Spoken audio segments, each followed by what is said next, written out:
Algo muy importante a considerar de, por ejemplo, lo último que dije, que yo estaba hablando de el deflactor del PIB, por ejemplo, deflactor, y dije que es el PBI nominal sobre el real. Y bueno, me empecé como a batatar, a trabar cuando quise definir y traté de mantener una postura en la que yo tenga el control. Pero realmente en mi mente me estaba confundiendo y me estaba trabando. Entonces, cuando les pase eso en el examen, no traten de mantener una mentira porque es algo que tarde o temprano va como a reventar, ¿entendés? Porque el profesor va a saber dónde hacerte una pregunta y mm, todo mal. Entonces, en esos momentos digan algo como, espere profesor, me estoy confundiendo, déjeme hago algunas anotaciones para aclarar mis ideas. ¿Sí? Yo en este caso lo que voy a hacer es lo siguiente. Imaginemos que el PBI, y le voy a poner números sencillos, el PBI es, eh, es 10, el PBI nominal, y el, y el PBI real terminó siendo 5. ¿Sí?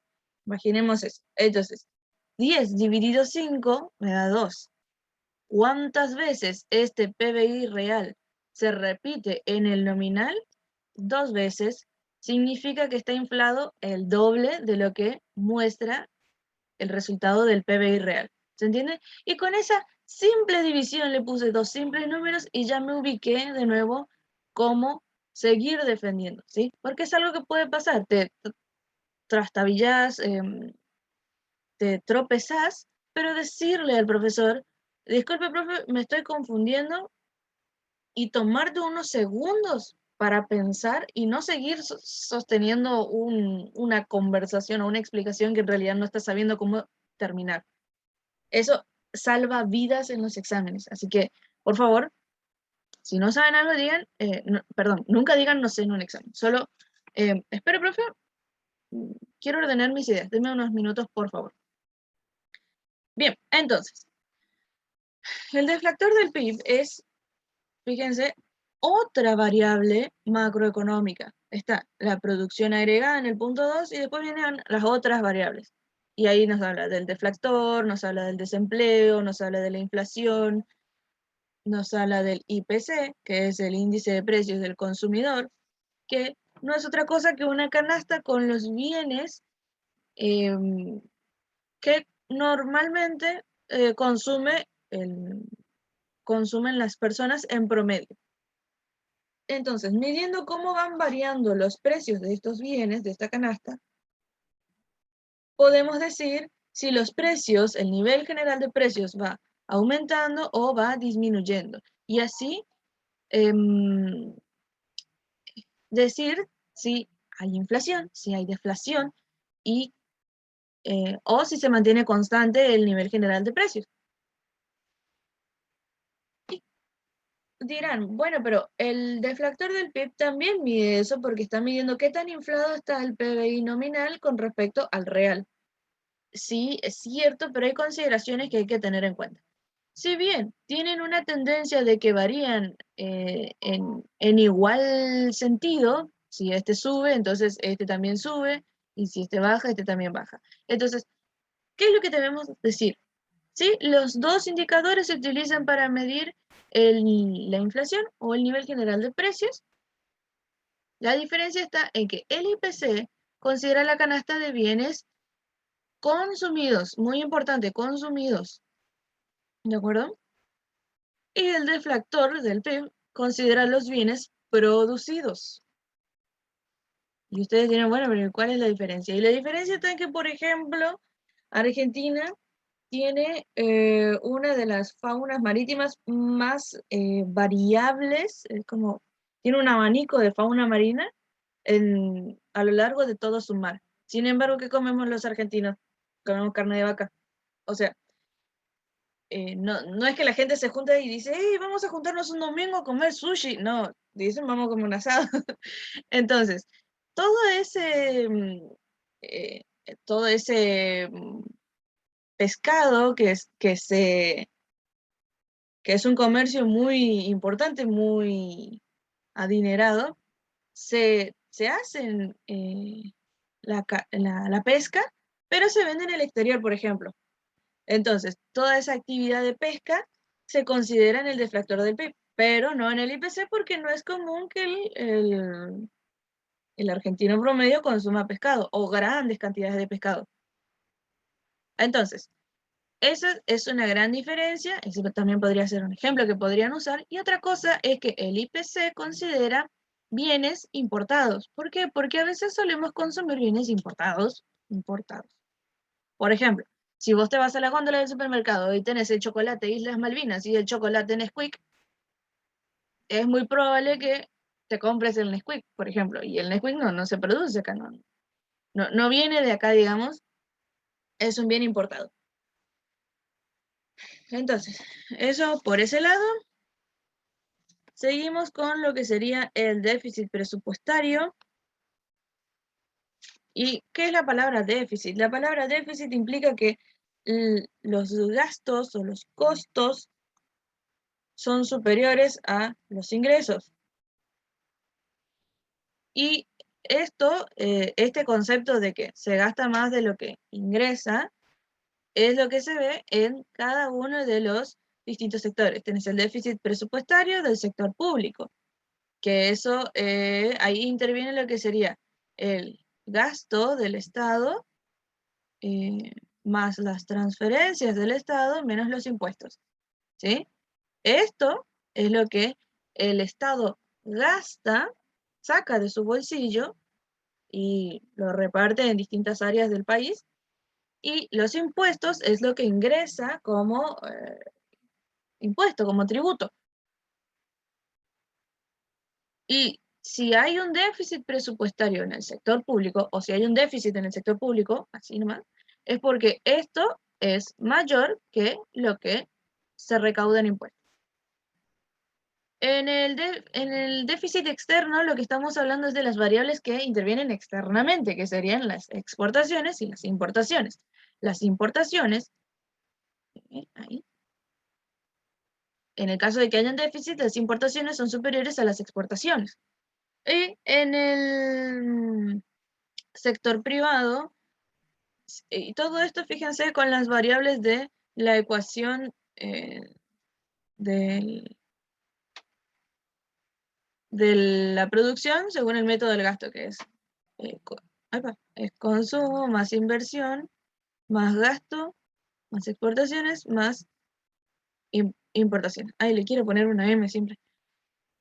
Entonces, no olvidemos que, por ejemplo, los impuestos están metidos en lo que sería acá el consumo, porque se considera dentro de lo que es el ingreso disponible, y al igual que las transferencias se considera acá, porque es lo que hace que bueno, determine si hay más o menos ingresos disponibles. Hay un chat. Ay, perdón, ¿qué puse? ¿Puse más? Ay, sí, perdón, no me di cuenta. Gracias, gracias. Me emocioné y no me di cuenta. Bueno, gracias por la corrección. Y en el sector privado lo que tenemos es el ahorro y la inversión.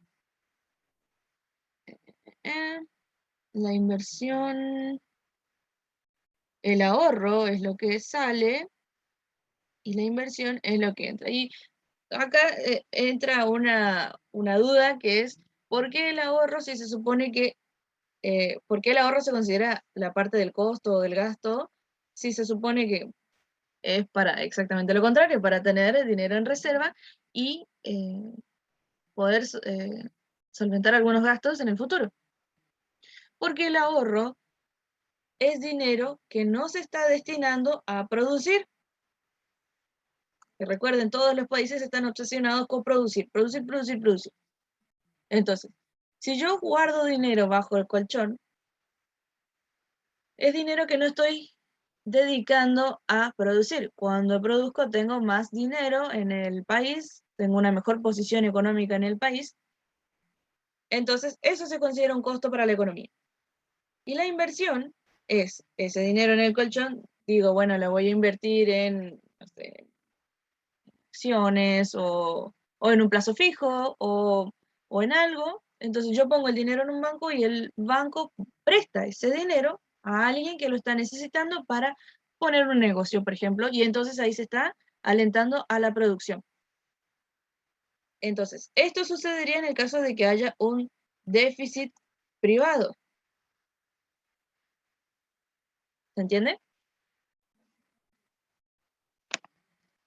Bien. Bueno, el siguiente punto dice el horizonte temporal y ahí habla del corto plazo, del mediano plazo y del largo plazo. Sí, largo plazo. El corto plazo normalmente se lo llama coyuntura, ya lo expliqué, coyuntura. En el largo plazo esto se llama estructura. Y en el mediano plazo,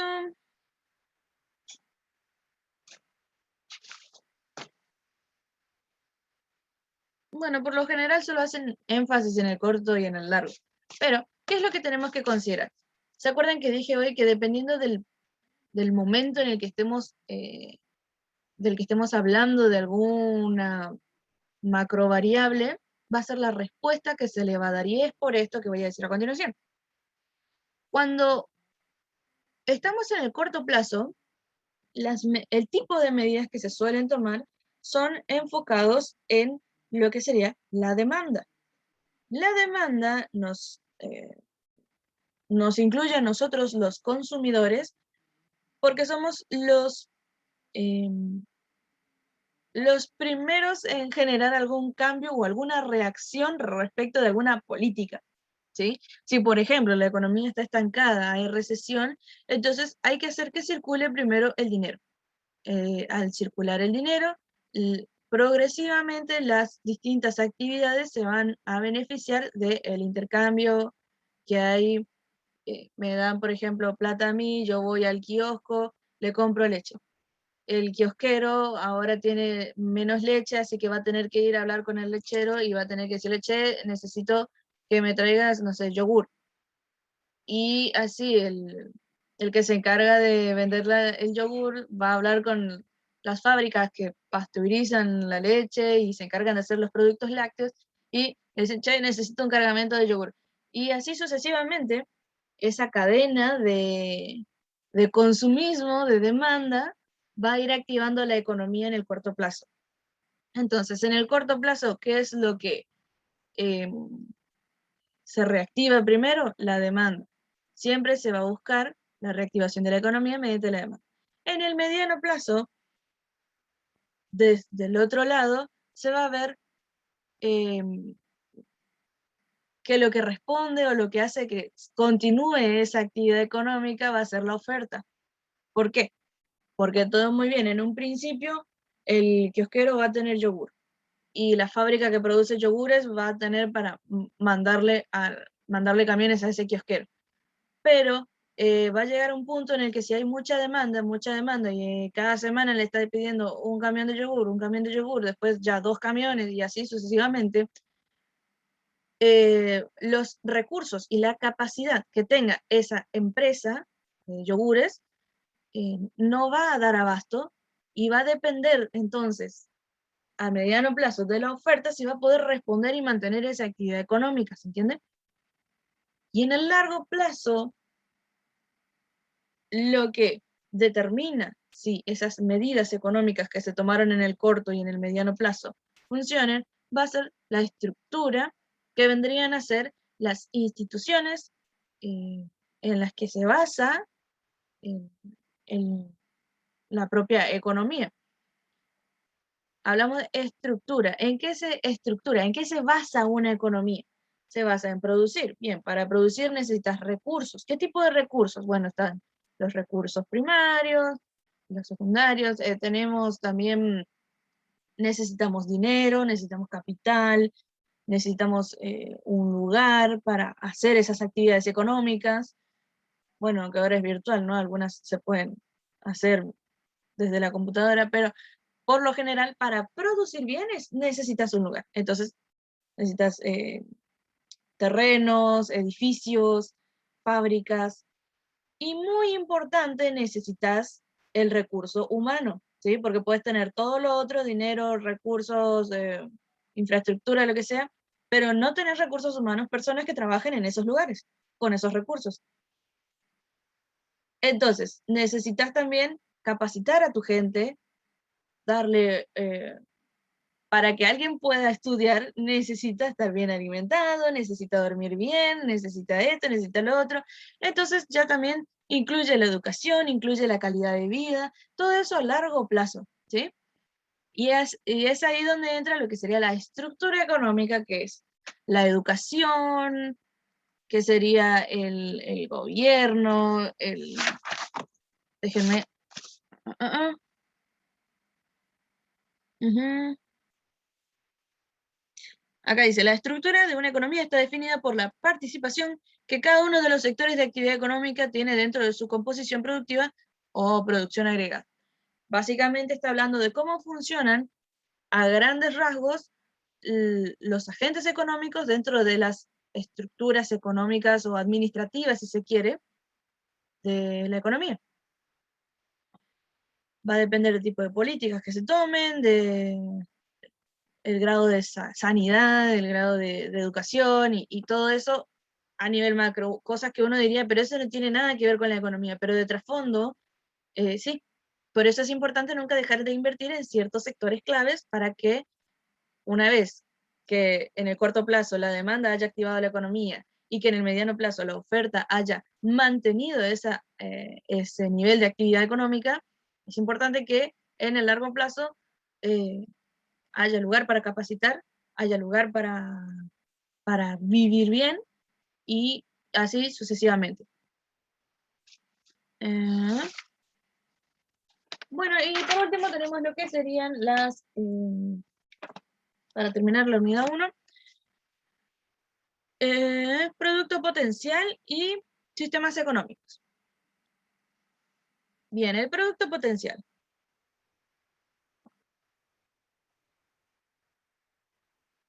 Cuando hablamos de que, bien, una economía produce, tiene un PBI del tanto, y Estados Unidos, que es con el que siempre nos solemos comparar, tiene tanta producción al año. Entonces, ¿cómo vamos en comparación con Estados Unidos, en comparación con Brasil, en comparación con Chile? El PBI sirve para comparar entre distintos países. Ahora, el producto potencial sirve para comparar un país consigo mismo.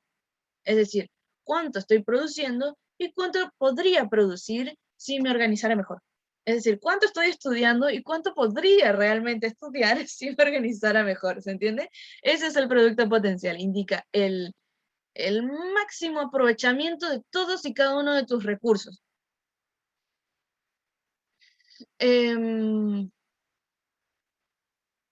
Entonces, así, esto también sirve para comparar la eficacia de las políticas económicas, políticas fiscales y monetarias, las económicas, para ver, bueno, si tenemos, vamos a suponer un PBI del 20, aplicamos política monetaria expansiva, política fiscal expansiva, y después de esas medidas, ¿cuánto al final terminó creciendo o decreciendo el PBI? O sea, ¿sirvieron o no? Entonces, y si ponemos que da 23.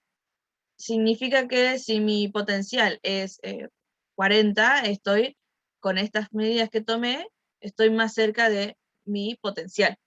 Y así, es para comparar cómo va el rendimiento de un país consigo mismo y sus recursos. Sistemas económicos. Los sistemas económicos, si lo quieren llamar de otra manera, pueden ser la administración económica, ¿sí? ¿Por qué? Porque básicamente en los sistemas económicos o en la administración económica estamos definiendo em, qué tipo de tendencia va a tener una economía. Por ejemplo, si va a haber una fuerte intervención del Estado o si va a predominar lo que sería la propiedad privada, propiedad privada.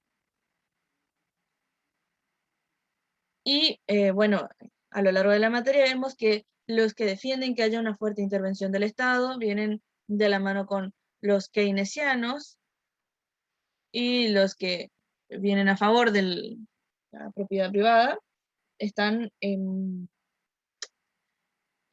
la mano con los clásicos. Y si les preguntan, por ejemplo, ¿qué tipo de sistema económico tiene, tiene la Argentina o cualquier país? Si es una fuerte intervención del Estado o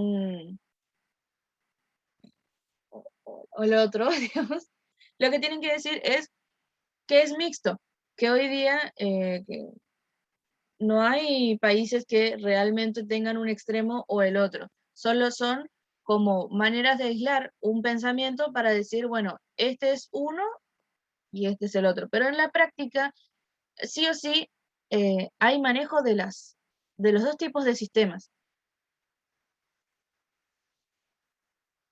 Y bueno, eso sería todo por la unidad 1. Pasamos a la unidad 2. ¿Alguna pregunta? Ay, quedó algo en el chat. No, de mi parte no, está muy claro todos los conceptos. Nadia se retiró y dice que se conecta mañana. Ah, bien. Bueno, continuamos. Unidad 2. Bueno, esta es intensa, pero a mi parecer es bastante intuitiva, así que no se asusten. Vamos, velos como rayo. Bien. Unidad 2, corto plazo. Todos nos manejamos en el corto plazo, es lo que mejor se nos da. Así que, vamos allá. Bien, tenemos lo que es la composición del PBI, que bueno, ya había hablado de que el método que se suele utilizar en esta materia básicamente es el del gasto, consumo, más inversión, más gasto, más exportaciones, menos las importaciones. Qué terrible error. Bien, en un primer momento tenemos lo que sería en la unidad 2 el mercado de bienes. Mercado de bienes. Eh,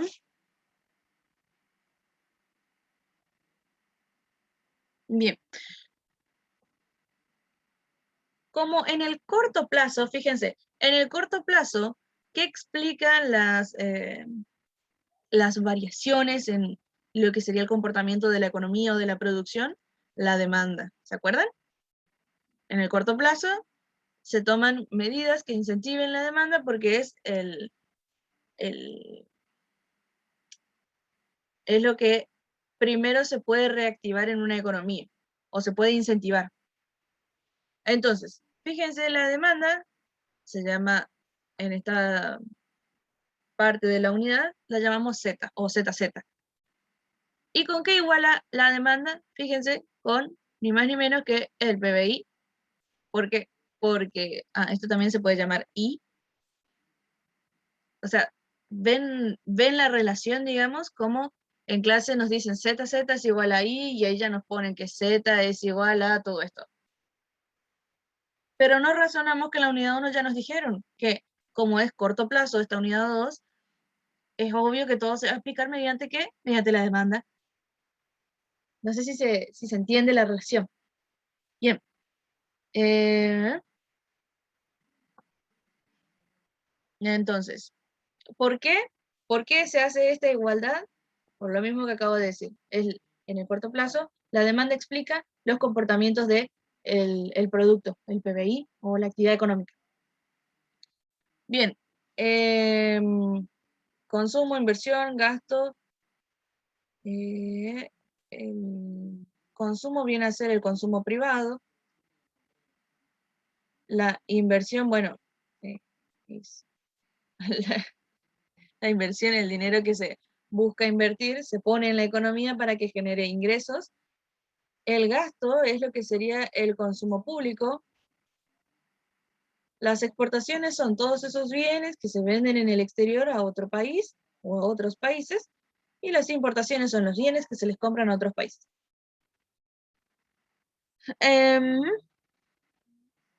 La determinación de la producción de equilibrio, y acá tenemos métodos. No se olviden de que, a ver, chicos, es importante que sepan identificar en una unidad cuál es el o los temas fundamentales que sí o sí tienen que saber. Por ejemplo, en la unidad 1 tenés que saber el concepto de macroeconomía, la diferencia entre los horizontes temporales y el producto potencial, por ejemplo. Sin eso, y el concepto de PBI. Sin eso, no, es como que no podés decir que podés defenderte en esa unidad. En la unidad 2, por ejemplo, tenés que poder definir lo que sería la demanda de bienes, hacer esa relación que hice con Z y con I, y la determinación de la producción, métodos. Y hay dos métodos, pero no es necesario el segundo porque todos sabemos que usamos este en toda la materia. En el mercado financiero tenemos, por ejemplo, lo que es la demanda de dinero, agregados monetarios, demanda de dinero y tipo de interés. Por ejemplo, esas dos cosas en lo que es mercado financiero sí o sí tenés que saber. Y en el modelo ISLM, bueno, la definición de las curvas y que solamente se pueden cruzar en un punto, por ejemplo, esas cosas son básicas para decir, bueno, me defiendo en esa unidad. Entonces, tenemos la determinación de la producción de equilibrio, bueno, es esta. La política fiscal. Política fiscal es la política que toma el Estado, el gobierno, para poder mantener activa o en equilibrio la economía, ¿sí? Estas políticas fiscales pueden ser restrictivas o expansivas.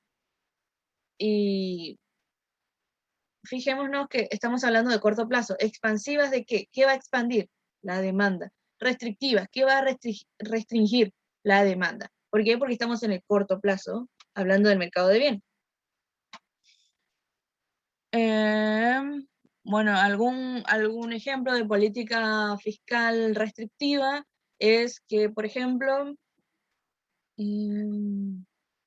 bueno, no se está dando en la actualidad ejemplos de políticas fiscales restrictivas, pero hay un aumento de impuestos. Por ejemplo, cuando el año pasado aumentó lo que sería el impuesto al dólar, se le puso un 30% de impuestos, eso es una política... Ay Dios, explico muy lento, que se me va muy rápido el tiempo. Bueno, hagamos una cosa aquí. ¿Están dispuestos a otra reunión más? Sí, O, por mi parte sí, no tengo problema. o si no, lo que pueden hacer es, bueno, yo los libero y sigo grabando las explicaciones o sea, yo sola sigo explicando hasta la unidad 3. Y subo a YouTube, porque la clase era hasta las 7:30, pero eh, evidentemente son muchos temas importantes. Eh, Como gustes, yo no tengo inconvenientes. Me puedo sumar bueno, a una clase más o si querés continuar grabando, también estaría bien. Después yo lo veo en YouTube. Como te quede mejor, Bianca. ok, bueno, continuamos entonces. Hagamos esto, yo sigo compartiendo los links y sigo explicando si pueden o no. Bueno, dependerá de sus tiempos. Así que, bien. Ok, continuamos. Bien.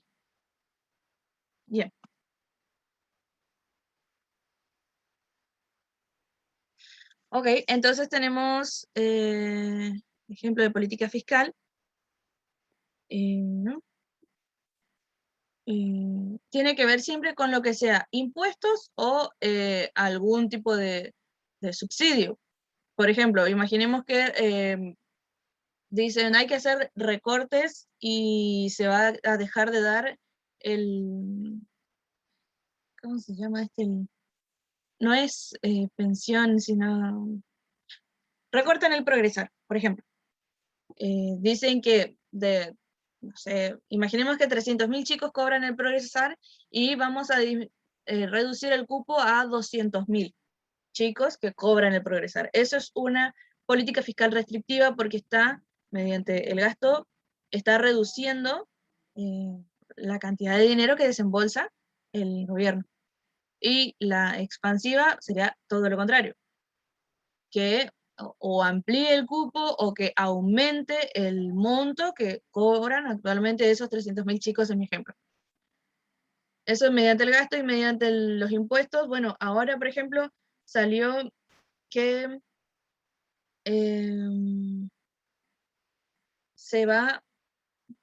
hay un montón de condonaciones o se prolonga el periodo de espera para que los monotributistas devuelvan los préstamos que se les hicieron, por ejemplo. Entonces, ahí están diciendo que van a esperar más tiempo y básicamente lo que representa es que están disminuyendo los impuestos, porque si van a esperar más tiempo significa que no te van a cobrar los intereses, que no te van a estar, no sé, si era un préstamo, vos dejaste ponerle tu moto como seguro de que ibas a devolver el préstamo y no te sacan la moto cuando no lo devolves porque te están perdonando o te están aplazando, entonces eso se considera como disminución del impuesto. Pero no te dicen, sí, se redujo el impuesto, sino que el efecto a lo largo de los meses en los que te perdonan el tiempo de espera es básicamente una reducción de impuestos.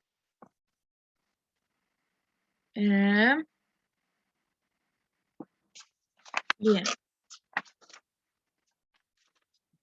Mm,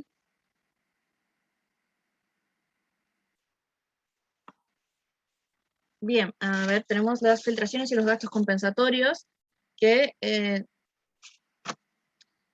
no es otra cosa que el... ¿cómo se llama esto? El modelo de las tres brechas. ¿Por qué tres brechas? Porque estamos hablando de lo que sería la brecha de... A ver, básicamente es la diferencia del costo, qué tan diferente es de los ingresos en cada sector del gobierno. Es lo mismo que vimos en la unidad anterior, pero reorganizada de otra manera, pero básicamente explica lo mismo. Brecha es como espacio, la distancia. ¿Qué distancia hay entre los ingresos y los costos del sector privado? ¿Qué distancia hay entre los ingresos y los costos del sector público? ¿Y qué distancia hay entre los ingresos y costos del sector externo? ¿Sí? Entonces,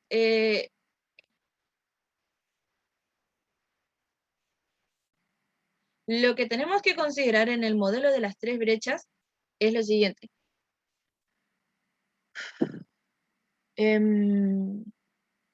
Que se considera que todo en una economía está equilibrado, ¿sí? Si, por ejemplo, hay hay una brecha acá negativa en lo que es el sector público, que quiere decir que los ahorros son mayores a en el sector privado, que los ahorros son mayores a la inversión, entonces significa que de algún lado tiene que salir la financiación de esta falta de inversión y puede venir del sector público o del sector externo. Eh, por ejemplo, comprar a crédito alguna mercadería que se importe que sí o sí se tiene que comprar, porque sí o sí los consumidores lo van a comprar, entonces es como que no puedes desabastecer el mercado de ese producto, así que o lo financias del sector externo o lo financias del sector público. Y lo mismo si, por ejemplo, hay más gastos que impuestos en el sector público. Y esto no sucede. Entonces, esta falta de dinero que tiene el gobierno o el sector público va a venir financiada como una deuda de o el sector privado o el sector público. Ay, perdón, el sector externo. Y de eso se trata el modelo de las tres brechas. Es, a ver, cómo esta distancia, cómo esta diferencia se puede equilibrar con esta otra y con esta otra. Y dependiendo de... Perdón.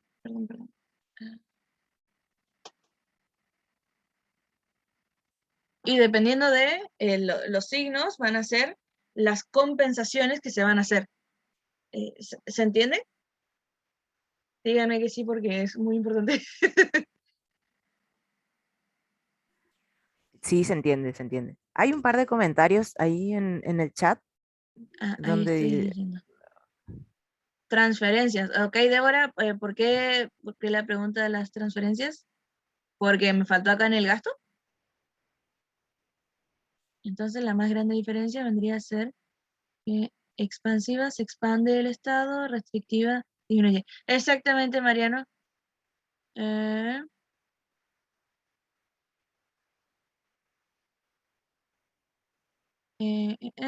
Ah, bien, perdón, es que no estaba leyendo al tiempo que estaba explicando. Sí, así es uno de los desembolsos. Vieron que cuando en clase nos dicen el consumo público, que sería el gasto, no incluye lo que serían los beneficios, las pensiones, ni siquiera los salarios de los administradores públicos, los legisladores, diputados y todo eso. En las transferencias sí se incluyen esos conceptos.